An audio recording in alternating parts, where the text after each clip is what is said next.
quand la tristesse arrive, je sais tu es là, toujours près de moi.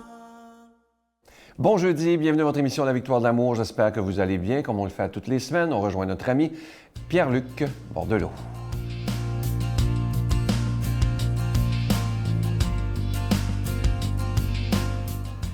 Bon matin de Dieu à vous, très heureux de vous retrouver ce matin.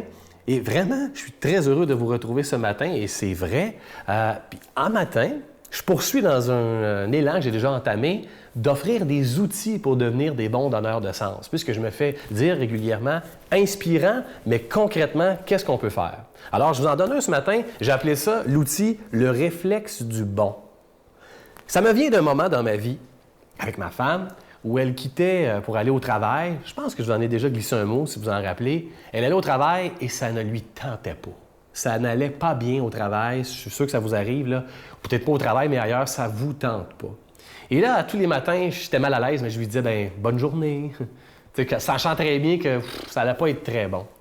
Et à un moment donné, je me suis arrêté pour me dire, c'est pas ça que je veux lui dire. Parce que la journée, comment qu'elle fait pour être bonne? Tu sais, c'est rare qu'on passe réellement une mauvaise journée. Il y en a, là, mais c'est rare. Là, je me suis arrêté et je lui ai dit, chérie, je te souhaite pas une bonne journée. Elle a fait le son un peu. J'ai dit, va chercher ce qu'il y a de bon dans ta journée. Oh, elle m'a fait un regard. J'étais content d'avoir cette inspiration-là. Et je vous dis, c'est un réflexe que j'ai développé. J'ai pas eu le choix de le développer. J'ai vécu des difficultés dans ma vie. J'ai vraiment vécu, moi, ce que j'appelle, en guillemets, de la scrap émotionnelle. Des moments là, où tu fais comme, ça te rentre dedans au niveau émotif, tu sais pas comment répondre à ça. Qu'est-ce qu'on peut faire? Aller chercher ce qu'il y a de beau et ce qu'il y a de bon là-dedans. C'est tout ce qu'on peut faire. Pour vrai, à un moment donné, là, c'est vrai qu'on peut chialer, on peut continuer à dire que ça n'a pas de bon sens, mais à un moment donné, qu'est-ce que tu fais avec ça? Alors, allez chercher ce qu'il y a de bon et de beau dans votre journée. Allez chercher ce qu'il y a de bon et de beau dans cette situation-là, dans ce moment-là. Allez chercher ce qu'il y a de bon et de beau dans cette personne-là. Parce qu'il y a des personnes qui nous tapent sur le chou des fois. Là. C'est pas évident de vivre avec elles. Va chercher quand même ce qu'il y a de bon et de beau dans cette personne-là. C'est un réflexe que je fais souvent et qui est difficile. Je vous donne un exemple. Dernièrement, j'ai rentré du bois chez nous. Autrement dit, je suis allé chercher du bois, j'ai emprunté le pick-up et le trailer d'un de mes amis. Et je suis allé chercher du bois avec un de mes amis. Et regardez ça, comment que Pierre-Luc ne sait pas conduire beaucoup. J'ai voulu reculer le trailer et il est revenu donner un coup sur la voiture, sur le côté du pick-up. Ce qui fait que je vais payer des dommages pour ça. Et là, à ce moment-là, quelqu'un serait arrivé et dire « Va chercher ce qu'il y a de beau et de bon là-dedans, Pierre-Luc. » Peux-tu jurer que j'aurais regardé en disant « Regarde, laisse tomber. » Mais regardez ça. À ce moment-là, c'était difficile. Il y a des moments qu'on n'est pas capable. Mais plus tard, là, je me suis aperçu que là-dedans, il y avait quand même une leçon d'impatience, un apprentissage que je dois faire sur « Tu aurais pu prendre plus ton temps parce que, avoue-le, Pierre-Luc, à ce moment-là, tu as été impatient, c'est ça qui est arrivé. » Une leçon aussi parce que j'ai passé quand même un beau moment avec cet ami-là avec qui j'ai pris du bois. Donc, allez chercher le beau et le bon dans votre journée malgré tout. Notre Père qui es aux cieux, que ton nom soit sanctifié, que ton règne vienne, que ta volonté soit faite sur la terre comme au ciel. Donne-nous aujourd'hui notre pain de ce jour. Pardonne-nous nos offenses comme nous pardonnons à ceux qui nous ont offensés.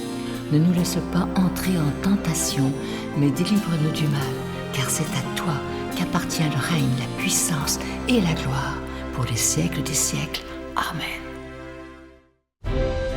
La Victoire de l'amour vous invite à son pèlerinage annuel en République tchèque et en Pologne, du Petit Jésus de Prague à la ville natale de Saint-Jean-Paul II, en compagnie de Brigitte Bédard, l'abbé Donald Thompson et la participation occasionnelle de Sylvain Charon. Nous visiterons entre autres les villes de Prague, Cracovie, Auschwitz et plusieurs autres. Nous visiterons aussi la maison natale de Saint-Jean-Paul II, du 11 au 22 juin 2018. Informations, réservations, voyage intermission, 514-288-6077 ou 1-800-465-3250. Je vous reparle de ce magnifique cadeau du mois. Il s'agit d'un véritable bijou. Il s'agit du bracelet avec cœur de cristal. Le cristal, il est noir et avec une breloque, une croix de Jésus argentée. Évidemment, ce bracelet, il est déjà béni. Il a été fait sur mesure pour la Victoire de l'amour. Et si on a choisi du cristal en forme de cœur, c'est que c'est le mois de février et évidemment, c'est le mois de l'amour et de l'amitié. Je vous rappelle que c'est avec un don de 25 $. Et si vous en voulez deux, avec un don de 40 $. Je vous rappelle aussi que vous recevrez un reçu pour fin d'impôt. Je Je vous donne l'adresse. La Victoire de l'amour, casier postal 120, succursale Boucherville à Boucherville, le J4B 5E6, je vous la redonne. La Victoire de l'amour, casier postal 120, succursale Boucherville à Boucherville, le J4B 5E6. Également par téléphone, par carte de crédit du lundi au vendredi de 8h30 à 16h30 dans le 514-523-4433, 523-4433 ou sans frais le 1-888-811-9291, 1-888-811-9291 et aussi sur notre site Internet, le www.lavictoiredelamour.org. Je vous rappelle, c'est un véritable bijou. Il a été fait sur mesure, comme je vous disais. Le bracelet avec cœur de cristal et croix argentée et c'est déjà béni. Je vous remercie de tout cœur de votre grande générosité. Vous savez que si la Victoire de l'amour existe depuis 23 ans maintenant, c'est grâce à chacun et chacune d'entre vous. Alors merci de tout cœur de votre grande générosité, mais merci aussi de prier pour le ministère de la Victoire de l'amour. Vous savez que sans la prière, ça ne pourrait pas exister et vous êtes des milliers et des milliers à croire qu'il est essentiel d'annoncer la parole de Dieu. Merci de tout cœur.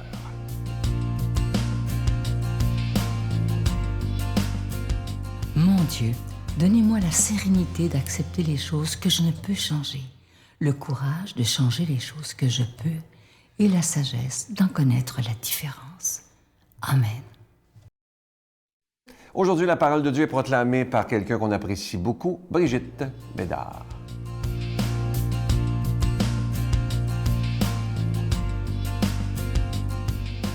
Bonjour tout le monde.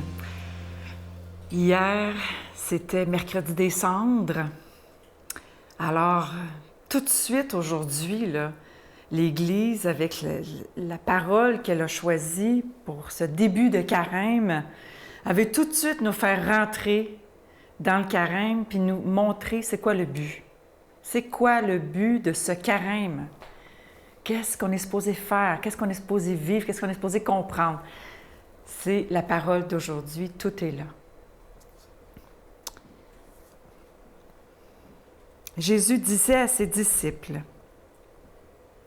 « Il faut que le Fils de l'homme souffre beaucoup, qu'il soit rejeté par les anciens, les grands prêtres et les scribes, qu'il soit tué et que le troisième jour, il ressuscite. » Il leur disait à tous, « Celui qui veut marcher à ma suite, qu'il renonce à lui-même, qu'il prenne sa croix chaque jour et qu'il me suive.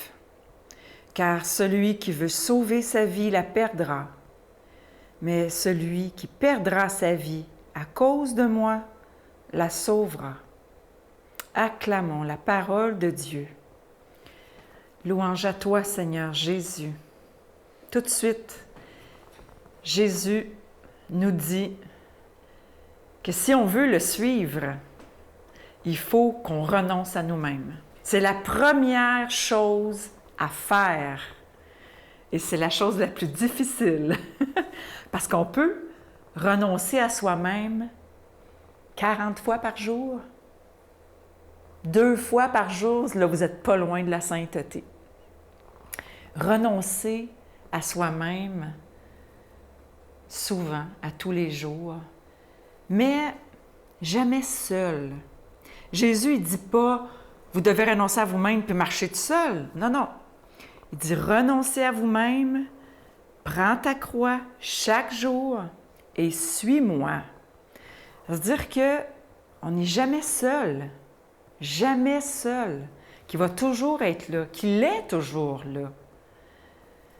Puis c'est ça le début du carême. C'est que Jésus nous montre que, oui, on a notre croix à porter, on a un renoncement personnel à faire, mais que lui-même, dans sa vie, il l'a fait, ce renoncement-là. Il va le faire, il l'annonce. C'est la première annonce de sa passion à ses disciples. C'est ça qu'il dit à ses disciples, « Je vais renoncer à moi-même. Je vais être rejeté. Je vais même être mis à mort. » Puis, ça va être une très grande souffrance pour Jésus. Comme c'est toujours une très grande souffrance d'être rejeté par les siens, parce que ce sont les siens qui vont le rejeter en premier. Ce sont les chefs, hein? Cet évangile-là s'adresse, cet avertissement-là s'adresse vraiment aux pharisiens aussi. C'est eux qui le rejettent. Et ils ne vont pas l'accepter. Donc, qu'est-ce qu'on doit comprendre? Est-ce que c'est une bonne nouvelle? Tu sais, on n'arrête pas de nous dire ça. La bonne nouvelle de Jésus-Christ. L'Évangile de Jésus-Christ. L'Évangile, ça veut dire bonne nouvelle. C'est-tu une bonne nouvelle, cet Évangile-là, que Jésus va mourir, va souffrir? Bien, la bonne nouvelle, c'est qu'il va ressusciter. La bonne nouvelle, c'est encore plus que ça. Non seulement il va ressusciter, ça veut dire qu'il va vaincre la mort, il va vaincre notre mort à tous. Et c'est pour nous tous qu'il fait ça. La bonne nouvelle, c'est que toute personne, quelle qu'elle soit, même s'ils ne sont pas chrétiens, va être sauvée par Jésus-Christ. Si ce n'est pas dans ce monde, ça va être dans l'autre après. C'est la foi de l'Église. L'Église nous enseigne, après avoir étudié pendant 2000 ans, pas pire, je me fie un petit peu à son jugement, elle a pas mal plus d'expérience que moi. L'Église affirme que Jésus va sauver tous les hommes après la mort. Après la mort. Donc, on sait que la mort, en tant que telle, c'est un passage. Mais que toute personne qui accepte Jésus-Christ après la mort, même après la mort, si cette personne renonce à elle-même, demande pardon et accepte l'amour de Jésus, il va rentrer au royaume et il aura le salut éternel, la vie éternelle. C'est ça la bonne nouvelle. C'est extraordinaire. C'est pas mal plus que n'importe quoi. Ça veut dire qu'on va tous se retrouver. Ça veut dire que tout ce qu'on vit, tous nos renoncements, toutes nos croix, tout a un sens. Tout va dans le sens d'être capable de renoncer à soi-même. Et je demande au Seigneur de nous bénir au nom du Père, du Fils et du Saint-Esprit. Amen. Je vous salue Marie, pleine de grâce. Le Seigneur est avec vous. Vous êtes bénie entre toutes les femmes, et Jésus, le fruit de vos entrailles, est béni. Sainte Marie, Mère de Dieu, priez pour nous pauvres pécheurs, maintenant et à l'heure de notre mort. Amen. La victoire de l'amour présente Approfondir sa foi, découvrir Jésus, vrai homme, vrai Dieu. Un parcours biblique d'une durée de plus de 6 heures sur l'homme de Nazareth qui a transformé le monde à tout jamais. Avec l'abbé Donald Thompson et Pierre-Luc Bordelot, partez à la découverte de Jésus le Christ. À partir de 49,99, obtenez-le en ligne sur notre site Internet à lavictoiredelamour.org ou en format DVD. Composez le 514-523-4433 ou 1-888-811-92-91. Je vous invite à réserver rapidement pour la prochaine retraite de la Victoire de l'amour qui aura lieu les 18, 19 et 20 mai prochains, toujours à l'hôtel Le Dauphin de Drummondville. Cette année, le thème « Les secrets du bonheur » et on a ce privilège d'avoir avec nous le père Michel Marie de Paris. Et le vendredi soir, comme il était chanteur jusqu'à l'âge de 40 ans, chanteur professionnel, il nous fera un souper-spectacle avec ses musiciens. Ce sera vraiment des moments extraordinaires. Réservez rapidement. Bye! Ça, ils m'ont envoyé à Sainte-Justine à Montréal, puis ils ont annoncé la mauvaise nouvelle à ma famille. On était quand même contents de savoir qu'est-ce que j'avais. On l'a su tout de suite avec les radios, mais j'étais déjà fracturée. Ah oui? Oui. C'est une maladie très grave. J'ai subi 157 fractures depuis ma naissance. 157? Oui. C'était une vie très difficile que j'ai vécue.